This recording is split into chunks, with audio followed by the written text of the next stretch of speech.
Mayemo bibia ahama wakwaba FM Cstv News at 24 somrena so nsema etwego obi man so inde ewie ya jepina yede eba besomo na kase no ma yehwe de bedemu tintima ankasa yebekwa akopia mu ewo epoye mante mekase nipa mienu afemu atoa nananum ewo esie de musia enso eprepre mu eyeden poyemu sem obete ewo kase yi emu na afeso ashenkafo bia wo kumase asante mante anende wo bo efuni na ne se fango bo akoso ne sanitinu fe no ade se omuso omugba betumu afeso yede ni bechiremu ewo ififi mantemu na amanubo efre honum eba ese Ghana gas de eba besi da rampon eye dwedi bi ofofro kra ewo sene be ya eweboa amedwedi mu senso etimi akoso wene nsema hodo endewe ya jepini yesinkungwa yede eba besomu na hwene so ese kase obenye bi ahwe ewo abefile tintan so Facebook no Cstv GH sanso ana YouTube so Cstv okwa like share na face for agent so eto asie mekuwe no mo so yase newie de kase so ede ewe so mo Saris Dream Jewelries Amsa Block Machinery and Block Manufacturing KS Famous Co Limited NAP Apartment Hotel and afin so Crystal Direct Pet Shop omono mo so yase newie de kase so ede ebe so mo na mi amesin kungwa me de kase me ba be kenkan ede amawo me din ene maame ama bafua mayenda yontewe ba ede munchire mankasa no ebe so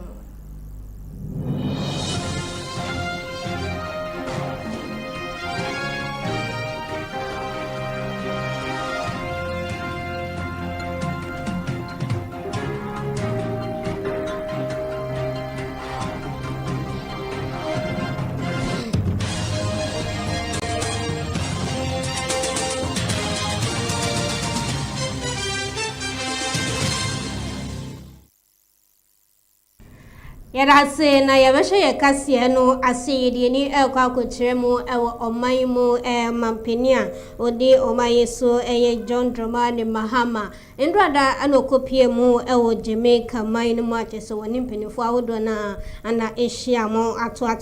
adwen na omampeni ede etu edwa wochiremu ese ebre aso se ebibiman ana fenso Caribbean countries no yebeka ye ho abom sinebeya eba edwediebo so yebetimi aboa ma etu empompa ye ana feso eba investments so a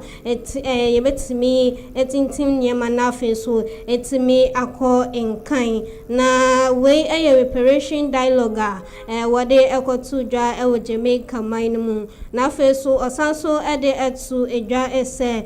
titru eba ye nananum a yede won ekọ kwasuma chese abrofo no edi nyama indei Dr. Kwame Nkrumah eba ya chese obenya fa hodi ede ema o my Ghana no omapani echirebo ese sane ya ekoso no entwa ye kra o de sansen way etu dwa wabra okopie mu ewo Jamaica University of West Indies ana omapani John Dramani Mahama ede insen way etu edwa. The consequences of the transatlantic slave trade and racialized chattel enslavement of Africans did not end with emancipation. The inequalities created by slavery and colonialism continue to shape the patterns of wealth, opportunity, development, representation, and access across the global system. It's therefore important to underscore that the global discourse on reparations has reached a defining moment. The international community is increasingly moving beyond simple acknowledgement of historical wrongs towards structured engagement on how their enduring consequences can be addressed. Na Ghana Mampeni John Dramani Mahama Eka Savi Yetre no Sanso Ede Etu Edra Wotrebo Ese Yeka Inkwasuma Slavia Yena Nanoma Chese Yede wa Efa Slavery Munum Wotrebo Ese Saosha Abako Semua Enye Akwishia Bi Keke Nemum Abrafo no Esheda Eshishe Ye Edituo Ese Sade no Wobeye Eno Echi so Osanso Editu Jase Eka eba legal and financial ninyina ehu a or the insem etu edwa edefa sansem ne hu na mayete sema omampeni ede etu dwane bi Atlantic's trafficking of enslaved Africans and the institution of racialized chattel enslavement were not accidental occurrences of history. They were organized systems of extraction, dehumanization, and racial domination, implemented over centuries and sustained by political, legal, financial, and commercial structures. As the African Union champion on advancing the cause of justice and the payment of reparations to Africans, I've sought to work closely with fellow Africans, the Caribbean, and other leaders, regional institutions, scholars, and civil society to advance this cause with purpose and determination. Ghana is committed to promoting a coherent, unified, and practical transcontinental position on reparations. Na yogoswa ewo Ghana Mampeni John Dramani Mahama Ninse Muna Indra Dan Komodudu na ana ekoso ewo Jamaica mayinumu wane eye Prime Minister owo eye Jamaica Asia ye edinkomo ahodo na eno ana Ghana Mampeni John Dramani Mahama ede atu edwa ese eba eye economy na ode nyema ahodo eba begu akwem na afeso etimi etintin pan ye afeso sanso ede insensitive bi etu edwa ochebise eba apomodin eye adusua na afeso bambo yensunsuya no so a wose wode wonan ekabu anase waka wo ho ebom na saa nyema we ni na yetimi eboa na afeso etimi efa ne tampa efreba edwede busem so a ebetimi akoso afeso sanso ede etu edwa ese dankwa ma bi no wo hwe nimpa ese wone eye Caribbean countries no ebedi kasubum na afeso bibia so etimi atoto na kwem. Things are changing now. The international trade routes are changing because of the issues in the Middle East and things. A lot of big carriers are coming from the Far East and going around the Cape of Good Hope and coming along the coast of Africa, and sometimes continuing towards the Caribbean and America, and sometimes to Europe. So we can take advantage of the changing global trade logistics to be able to create that direct link between us. And we need to do so because of the African Continental Free Trade Area. It was an important protocol that was signed by African countries, and it means that we can export into our markets duty tariff-free. Na wo kitawunsan bosumda neto so eduasa baako ana NPP amanyoko no ade abetu edwa ese eye osana ne bosumda beto so ensia wa afimpino ni eduonu ensie mu no obeyo oye chire pa afa eye kabi maminkebi amamu a inde atoy apisni no eno ana chese bobo afo pani awoda eye NPP amanyoko no Henry Nana Boache ede to ese August anasa osana ne bosumida beto so ensia wa afimpinu ni eduonu ensie mu no oye chire no ebeba so that democracy is the way to go. So President Mahama and the NDC cannot suppress our democracy. So Thursday, 6th of August, in the morning, 5 a.m., we gather in front of the Supreme Court. We will present the first petition at the Supreme Court, and then we will move straight in front of the streets, the Yoko Street, the street in front of Yoko. Then we will just move straight to Jubilee House to present the other petition. There will be a last petition that will be sent to Parliament House, but we will delegate the leadership in Parliament and some leaders of our party to present that petition. But we are going to hold this mammoth demonstration, democracy under attack. Na oswafo wo hwe amamu chieftaincy and religious affairs Ahmed Ibrahim ana inde wode atu edwa wo chebo SS okopiemu ewo biaya yetu inra egu anase biaya wode inra ekono ohonom ayeminyaminya pa tete ade ohawpa na ebre kolebu nisani nti wode atu edwa wo chebo ese aban no de hwehwe mapa begu akwemu na afensu biaya wotu bola egu no obetimi efuo ede akọ baby foforo me manyane ntie se emu beye oha nwotwe ena baha de bia about 800 bola cars na se yan double up na 800 bola cars baha na se ye turn ha into bola na ha cruise na ben West Africa ya resta bia na ye the premier referral facility national number 1 ente was say many mpanyimfo no we still need ye here transfer stations no bebre ye here long at-water tracks no so bebre na 5 of the stations na ye adwuma akaba ko Malan transfer stations no so national security forecast so mu ye kwan se na be ye betumi ayuso na yebefro ne yedeni atremu ewo asante mantem na kumase ahyenkafo ana afeso apessages for nende omote twanina ne se fu abo anase fango bo akosro pa ya malol frenu efri akoso na mayiti sema ahyenkafo ibi ede etudwa na nkona yime koso yesi aseme ebusu ahyenka akoma ko ani nsaka wo beni abugo ofo era hotimisu yewu denya de bedie skebenya bia na koto tai yebenya bia wae ni ade koto wae ye jani ejina awrade na kopon muhu ye mobodo ofo ye bre aba ye bawo ado ofo ye menem tama ye to abawie na fo ne ba fo mu boy pa because you be adwuma obeti petrol beju say no be kakra to ade atwefisi ani na say kodi fo anu tie say ga na beje sre no o mane mo from my taxi for no say ye ble e bi na ye na ye gu hai so nipa ne fi bus mi sia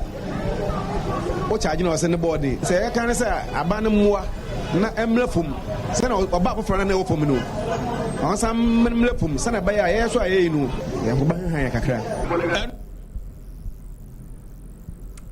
na seme kase STC bus anafeso for tanka minu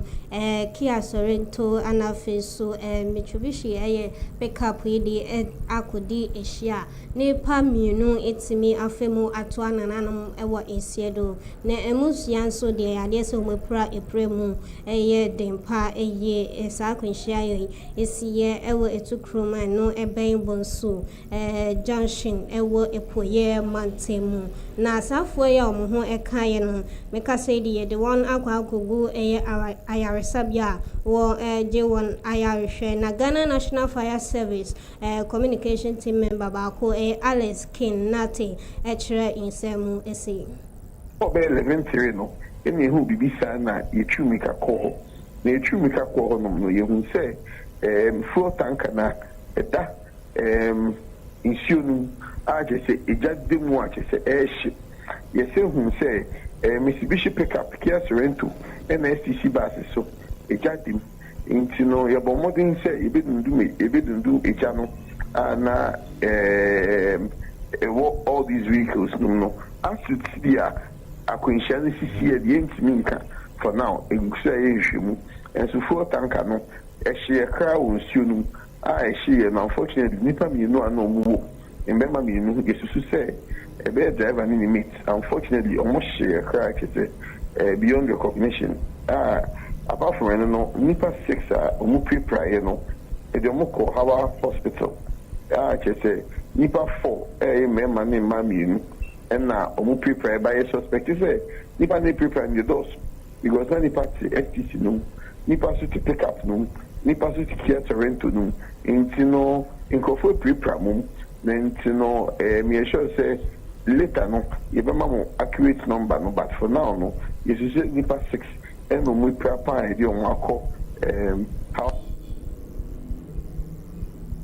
na orabia wonyam fishiano edia sache say yes so say oyo osofo make us say statue asante hene otumfo ose tutu ababi otoso mienu as statue na esi kejeti around about no ewo kumase make us so pinka doro fara do bo ojo ni go chise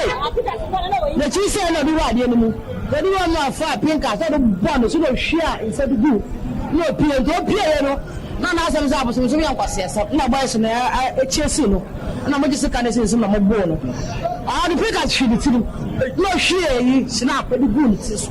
sa na ye no do pie ye no na za abosom so yankwase asem maybe am agin chen ma ka se o de ba na ade nu se o ba pa bibi na efiri ho aja ki ko so bi o twa de na chi na de ade ko ye ni ma de ko ye Emejiran senwe so na yada ya hotel ye ba edwedie mu nsem de akachi so ye de beso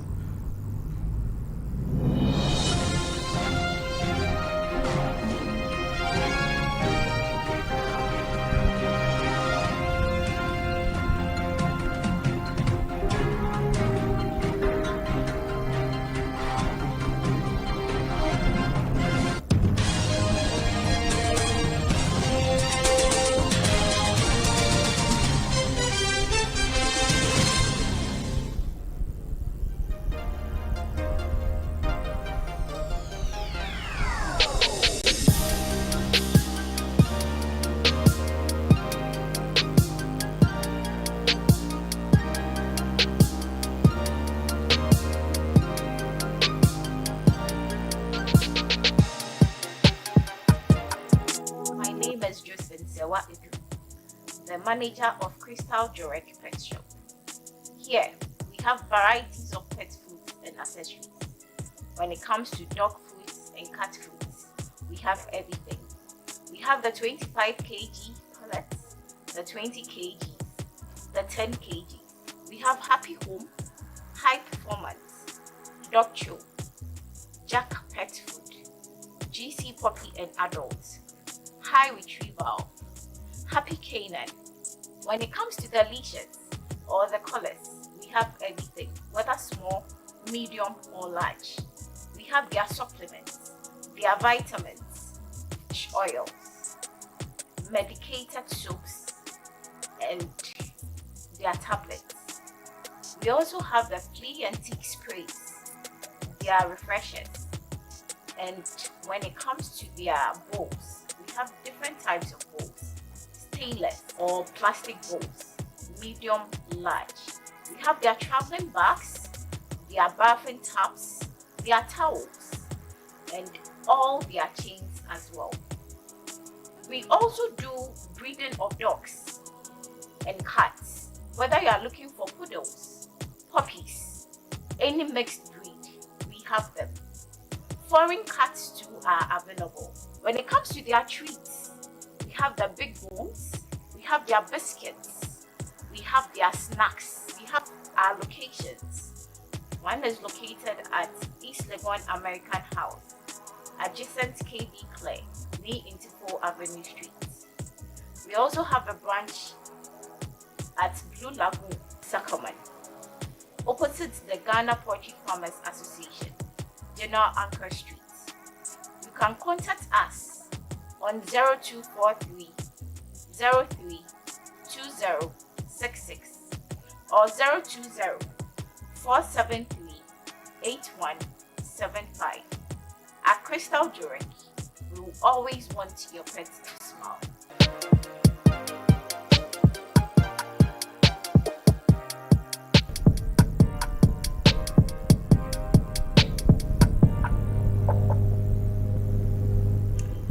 Maya Samo Bibia Aquaba Bioda Swa Eshe Evia Planto Brecasia will see Cstv. So there is so a dreadie mo and sem. Na ya wo edwedie mu ensema eye oswafo abedi etira wo hwe oja hoden insenso no kreya esanso eye swafo anasem rahwe bedwani de ma adehia wo gomu West eye onmunyam for Richard John Mensa inde ode atu edwa wo kyeremu ese ahoboa gusu ahoboa egu akwemu achese Ghana Gas Company ebeba na afeso obeba eye impeso ano eso na darampon dwedi kese no ade se wo ba besi no foforo krase ne be ya beboa ama edwedie mu ensam so ebetimi akoso we share na no mo yen kwa do hoyi yekopa eye 24-hour market no ewo ankamon na no do botu yenyim there anko we pede aga 24-hour economy market no obeba yen kwa do ha usane ye wo the ramp market wo had it down the mo ye come na no ye ka ye chase there ye sra 24-hour economy market no is sure one that say we this central pointer obotu masum eye communities another nkura etwe hye nyinara ye de ba ha ontum nsum eye nkrotu ni bi ebe ya ha kakra nti assembly class no oje tum there obeye 24-hour economy market ewa ankamo na musu be kan se there say ye wo the ramp market ha ye bo na ya boa e madam the ramp market no so ya manifest it ina me ye bo ka say ye nya emua efri eye Ghana Gas the Ghana Gas aja tum there we be see the ramp market or da man by first week in September yanyi go difun nyina ye bebe bebi ye da ma ho no akwakwatena na ye basic market yi ye ne kama ma ebeye ma aye wana odiguan obiara akopedo bebe den obedigwa wa ha na sani ebeye ne ekiafo asetene mu ebeye dededen tino ama won tina chese Gomoa East Mesni Assembly no ede fertilizers sombo be sempem ane ahenu 1500 ede akoma adesha woye ekua ewo Gomoa East ne be ya wo ho so betimi ahenhan wo na Margaret na akom ede nsem say etu edwa pieces of fertilizers are 1,500 pieces urea no 500 pieces and NPK and so 1,000 na aban no odwin ekwafo ho and yan minister or minister for agric honorable Eric Opoku on so odwin number ho papa and in wiki mia and you receive this fertilizer with a request the kwen na what share to do now so a farming our district no my boss and in the no season so they the chen and into year Australia ne kwafo no say we are buying a drum on now we release 1,500 pieces of fertilizers now what they aba and that's a lot now kwanko ba kokra na 400 cedis obi kra ton 500 obi so ton 300 and then one what on wa bonteno so calculate by 1,500 are buying their benefits millions of cedis and the idea about question eba so one mama imagine and kana lo kwa to me no Gomoa is one ya the mazan Yebe free ejode mu esede ni akwa akochire mu obi maiso esem na nanoda anachese US mampeni Donald Trump ade ebetu edwa ese woni Iran man no ebekwa asetena na face asonje mapa nkoma no obedi ewo ho na inde ya meka say eye cargo ship ehyen atese wode efa niema ade se susen ho no jese honum okọ honum na jese sa cargo ship no esi ensuo no ma jese entbi enko na no anachese impedefo to edwa wo chirebo ese ade se Iran man anase US man no ede atu edwa wo chirebo se nyema yaji esi eyesa hwehwen honum no enya ade se etwa eye ne sariti no wode efa kwan foforo so anu no ebeboa ama nyema so etimi atoto na kwem na yebekọ edwede anase agudiemo ensem Kim Las black coach at the the Black Queens now and they were there too edwa wo trebo ese wafco no ade se emo beye tare pa nemum no obeyele wo ho se quarter finals no de obetimi akọ a little bit tricky to say like that there can be advancing for you, but of course it's more open WAFCON this year than many people I think expected. So I think there will be very close quarterfinals, no matter what the position will be. If you finish first or second in the group, But to start with, we are not there yet. I still think that we have a good chance if we start to play like we did in the second against Mali. Then I'm pretty sure that we're going to finish this group stage in a good way, and then we are ready for the quarterfinal, and then we will see if we make it, who we're going to play against. Maswa Kunedu Ghana under 20 head coach na wade insama to edwa wochemu ese wafu bi U20 championship no enya de say yetimi ewi nemum no 2027 World Cup no ye betimi akona ochrebu edia AFCON no ochrebu edia team a wade ekọ wafu no enya de say ode won ebekọ AFCON no obeyen satreye ewo. Definitely will not present the same team during the Cup of Nations.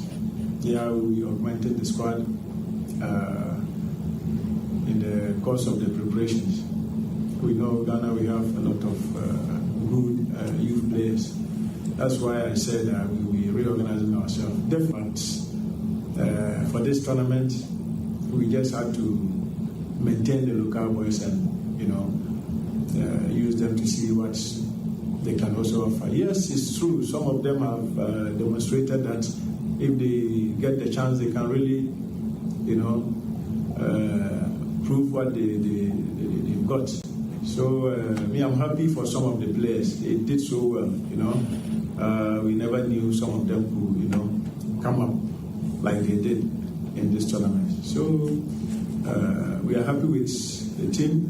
but not too happy with the... Na mayanko wie ewo anigedie mu ense Stoneboy ade nsema betu edwa wochrebu eseba eye ohwe Ghana music industry numa enema enheda enkoye ewo honum na wode nsem atu edwa ewo mayintensem bia wode etu dwa no ebi. Exactly, and that is where that is where my point makes a lot of sense. But, we need to work a positive news 10 times than work a negative news. People create something anyway. That's what I'm trying to say. So I think that energy has actually darkened or has actually shone over the Ghanaian scene for too long. Do you think that's what's a bit of what's holding it? Absolutely. Absolutely. Because comparatively, when a Nigerian wins a iHeart, immediately it's going to be compared to all of the people who have won iHeart and what an iHeart is and how solid it is. So it is always like how we Ghanaians are not moving enough. Meanwhile, we have some beautiful talents. Whereas we are actually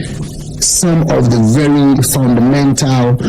inspiration to many things that are happening on the African continent. And I can mention from our independence, from Kwame Nkrumah, that would actually inspire the rest of Africa to think, like Pan-Africanism and all of that. But guess what? We've always probably allowed too much over focusing on the competition and over focusing on the other stuff that is supposed to be in the minority. Yebe Johnson we so na kase ye boabo anu ni nanu ye di esi ewa ha nweku we no so ya se eje pini ye de kase so ede ebeso mo Saris Dream Jewelries, Amsel Block Machinery and Block Manufacturing, KS Mafime School Limited, NAP Apartment Hotel, and now so Crystal Direct Pet Shop. Amuna mo so ya se nde we de kase so ede ebeso mo ede am je so e ma me ama bafua makra.